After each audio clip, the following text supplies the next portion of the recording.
তা ফয়সালা হবে, কারণ তোমরা আসতেছ না বিদায় কিয়ামত হচ্ছে না।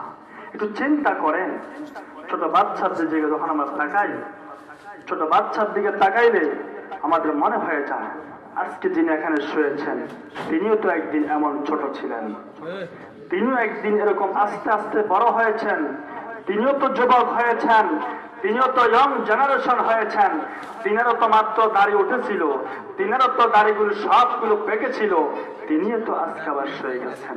ঠিক তিনার মতেই তো আমরা একদিন এই পৃথিবী ছেড়ে চলে যাব। কথা বলেন ঠিক কিনা?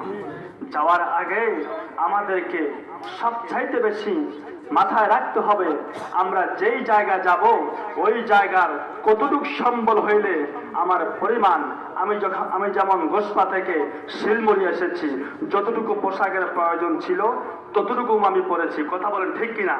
বেশি পরেছি? যতটুকু আমার টাকার প্রয়োজন ছিল আমি ততটুকুই টাকা নিয়েছি, বেশি নেই নাই।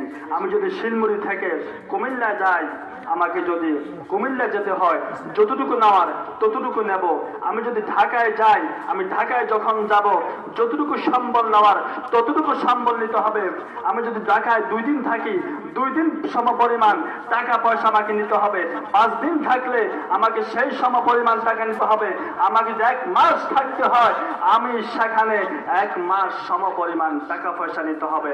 ও মুসলমান, একটু জায়গার মধ্যে প্রশ্ন করেন, আপনি চিন্তা করেন যেই কবরের মধ্যে একদিন নয়, 1 সপ্তাহ নয়, 1 মাস নয়, হাজার হাজার বছর চলে যাবে, সেই কবর আপনি কি নিয়ে যাবেন?